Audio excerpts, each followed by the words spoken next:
Oi gente, tudo bem? Hoje eu vou contar pra vocês de como foi a experiência de ficar 10 dias sem falar absolutamente nada. Acredite, é possível e foi uma das experiências mais incríveis que eu já tive em toda a minha vida.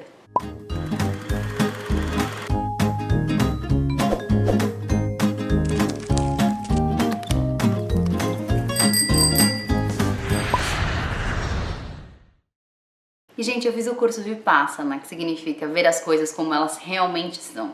E nesse curso foram 10 dias de total isolamento. Eu não podia levar celular, computador, bloco de notas, livros, caderno, nada, absolutamente nada. Era só eu comigo mesma e minhas roupas que eu ia usar no dia a dia, itens de higiene pessoal. E foi uma experiência muito interessante porque eu não sabia realmente o que ia me aguardar nessa experiência. Porque eu fui com um propósito muito de autoconhecimento, de entender o que passava na minha mente. E outras pessoas que estavam lá já haviam praticado o curso outras vezes, eram praticantes de meditação, e eu fui lá na cara da coragem, tipo, cheguei, vamos lá, vamos ver o que vai ser.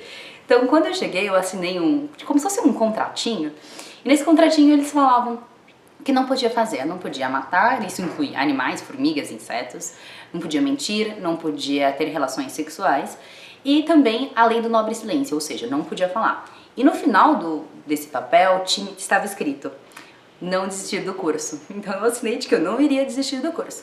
E eu fui lá, toda feliz, e não sabia direito o que ia me aguardar.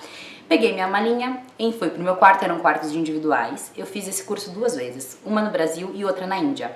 A primeira vez foi na Índia, e lá eram quartos individuais. Aqui no Brasil são quartos coletivos, onde todo mundo dorme junto. Deixei minha mochilinha lá no quarto e falei, gente, e agora? Como é que vai ser essa rotina? Não sabia. E acordava às 4 da manhã com um sino e ia dormir às 9 da noite. Ao acordar, a gente já ia direto para o pavilhão central, onde a gente sentava para meditar, a meditação de manhã. Então o pavilhão é dividido entre masculino e feminino. No total, haviam 100 pessoas divididas. Haviam pessoas estrangeiras e indianas, muito mais indianas do que estrangeiras. O curso ele é ministrado em hindi, né, que é a língua da Índia, e inglês. Eu fiz o curso em inglês, mas também havia a opção de francês e japonês, cursos menores, com grupos menores. E foi muito legal essa experiência, porque foi uma coisa assim de você conhecer os seus limites extremos. Então eu acordava às 4 da manhã, sentava para meditar, e eu não tinha postura de meditadora, nada, né? Então eu cheguei lá e comecei a meditar. Eu, gente, o que vai acontecer? E aí, enquanto a gente sentava, tinha um áudio falando que eram as instruções de como seria o dia e de como a gente deveria prosseguir durante o curso. E os 3 primeiros dias eram absolutamente observação corporal. Então você observava a sua respiração. Você observava o ar entrando, o ar saindo. O ar entrava, saía. Era só isso que você tinha que fazer. Só que é dificílimo, porque a mente está muito agitada, tem um turbilhão de coisas na sua mente. Eu fiquei super criativa, comecei a criar cenários na minha cabeça. E você tá parado, assim, você só quer se concentrar no ar entrando, o ar saindo. Não ia, gente, o negócio assim, oh, meu Deus. De repente você tava pensando em qualquer coisa, menos no ar entrando e no ar saindo. E o primeiro dia, a sua mente... Então, esse processo é para deixar a sua mente mais calma, mais tranquila, e é para ela ficar mais aguçada em relação ao seu corpo e observação corporal. O Vipassana não tem relação absolutamente com nenhuma religião, mas ele tem uma vertente budista bastante forte. E durante essa meditação, né, quando você observa o ar entrando e saindo, e a sua postura tem que ficar retinha, assim. E eu não tinha essa postura. O primeiro dia foi muito difícil em relação à dor, assim. Eu sentia uma dor muito grande de ficar sentada. Haviam 3 refeições durante o dia. Um café da manhã, um almoço e um café da tarde. Assim, a comida 100% vegetariana. E o café da manhã era um arroz, como se fosse um mingau de aveia, com uma banana e uma maçã, uma fruta. No almoço era o chapati. Chapati é um pão bem fininho indiano com uns legumes. E à tarde era de novo esse mingau com napkin. Napkin é como se fosse uma batata palha, pra ficar bem mais claro pra vocês, mas é uma batata palha pimentada. E essa era a sua refeição, as 3 refeições durante o dia. E depois você tomava água normalmente. Os alunos antigos que já praticavam meditação, eles não tinham essa última refeição à tarde, que era 5 horas. Eles tomavam somente água com limão. Eu era aluna nova, então eu podia comer, tinha esse privilégio de comer à tarde. E aí depois só no dia seguinte. Eles acreditam que é importante pra você ser um bom meditador e conseguir concentrar, que seu estômago não esteja super cheio, sabe? Que ele esteja um pouco vazio. Isso vai te ajudar no processo de meditação. E no segundo dia, mantendo essa rotina de acordar, meditar e observar o ar entrando e saindo, no final do dia eu tava com uma dor assim no corpo surreal. Eu achei que eu realmente não fosse aguentar, porque a dor era muito, muito forte. E aí eu pensei em desistir do curso. Foi um momento assim que eu falei, acho que eu não vou conseguir fazer esse curso porque tá doendo muito, assim, surreal de dor. E aí os professores falavam, a dor é passageira, ela vai passar, aguente firme, com forte determinação. Eu falava, gente, mas que forte determinação essa dor que não passa. E aí nesse dia eu sonhei com a minha mãe, no segundo pro terceiro dia. E no sonho ela dizia, Nanda, não desiste, você vai conseguir terminar esse curso. Gente, no terceiro dia eu acordei assim, eu vou conseguir fazer isso, custe o que custar, eu vou conseguir. E foi uma das experiências muito incríveis. Então a partir do quarto dia, eu já conseguia sentir o meu corpo, reações corporais. Então conforme eu ia tendo pensamentos, e é muito louco porque você tá parada assim, os pensamentos vêm, eles surgem na sua mente.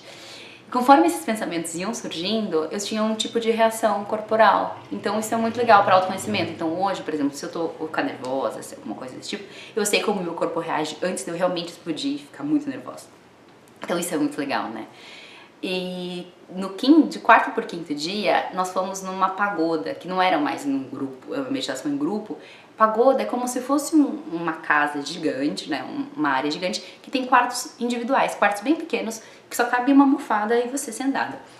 E nesse dia eu consegui resgatar memórias da minha infância, memórias de quando meus familiares falavam coisas que me incentivavam. Foi coisa assim, foi uma experiência linda, gente, linda, linda, linda. E eu fiquei chorando, sei lá, uns 20, 30 minutos seguidos, assim, de tanta emoção. Foi muito legal. Porém, no sexto dia, foi um dos dias mais difíceis pra mim, que foi quando eu tava meditando, mas só vinha pensamentos negativos, coisas assim de, ai, se a minha avó morrer, eu tô aqui, coisas muito, muito negativas. E esse é um processo de purificação da mente, né? Então é como se fosse um rio, a água vai se passando e de repente você começa a bater no fundo, a poeira levanta. Mas essa poeira ao mesmo tempo ela some. Então esse é o processo de meditação. E eles acreditam que toda a causa do sofrimento é causada pelo desejo e pelo apego. E essa coisa, sabe, eu quero, eu preciso, é meu. Então pra anular um pouco o ego e observar realmente as coisas como elas realmente são. Então, se é uma coisa positiva, observa, sem apego, sem criar aquele sentimento de, ai meu Deus, que coisa incrível. E se é uma coisa negativa, observa, isso vai passar. Então, essa lei da impermanência, né? Tudo é passageiro. E com isso você consegue ter uma vida mais equânime, mais tranquila. E foi um estágio, assim, um processo de autoconhecimento muito legal, sabe? De você, até mesmo de superação, porque eu falei, gente, eu não vou conseguir, né? Como eu disse pra vocês no segundo dia, eu falei, não vai dar, essa dor tá insuportável. Mas e deu. E no final do curso foi uma das experiências mais incríveis de minha mente estar assim tranquila, de um estágio pleno, assim, eu nunca senti aquilo na vida. E vontade de falar eu não senti. Então todo esse processo foi sem falar absolutamente nada. Mas teve um dia que eu olhei pra parede, assim, a parede branca, sabe? Eu achei a parede engraçada e comecei a rir. Não posso rir, não posso rir. E teve um outro dia que eu tive, assim, uma vontade imensa de me expressar. Eu queria me expressar de alguma forma. E aí eu lembro que eu tava meditando, assim, aí eu comecei a escrever no ar, sabe? Tipo, eu precisava me expressar de alguma forma. Parecendo a louca, né? Tipo, ai meu Deus. E aí depois disso passou. Mas eu realmente não senti vontade de falar. Isso foi muito libertador, porque eu consegui me concentrar muito, né, no que eu tava sentindo e na minha meditação. E eu não interagi, mas o que eu sentia falta, porque como a gente estava nesse processo, haviam voluntários que estavam lá para ajudar. Então, quando a gente ia se servir, né, ia comer, haviam pessoas que ajudavam e colocavam a comida no nosso prato. E aí eu queria retribuir, agradecer essas pessoas, né, como um obrigada, ou sei lá, eu não podia. Então essas pessoas foram muito importantes nesse processo também, são os voluntários que ajudam na parte da cozinha, e eles também meditam junto conosco. em alguns períodos, né, durante o dia. Então isso foi muito legal, essa experiência, e a vontade de falar eu realmente não tive nenhuma. E no final do curso eu saí assim plena, gente, no equilíbrio fantástico.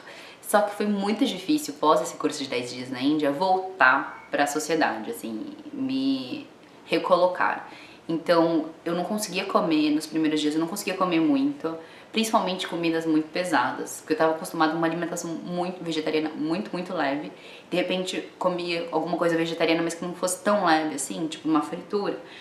Então meu estômago doía, assim, então voltar para a realidade foi um pouco complicada. E principalmente falar. Eu não conseguia falar por mais que 10 minutos seguidos. Se eu falasse mais que 10 minutos, eu ficava cansada, assim, sabe? Tipo, gente, eu não consigo, eu preciso ficar quieta. E você acostuma a ficar quieta. E eu acostumei a falar realmente. Pra formular as frases com os meus amigos, eu demorava até conseguir formular, era muito louco. Mas aí depois de uns 3, 4 dias isso passou e eu voltei normal.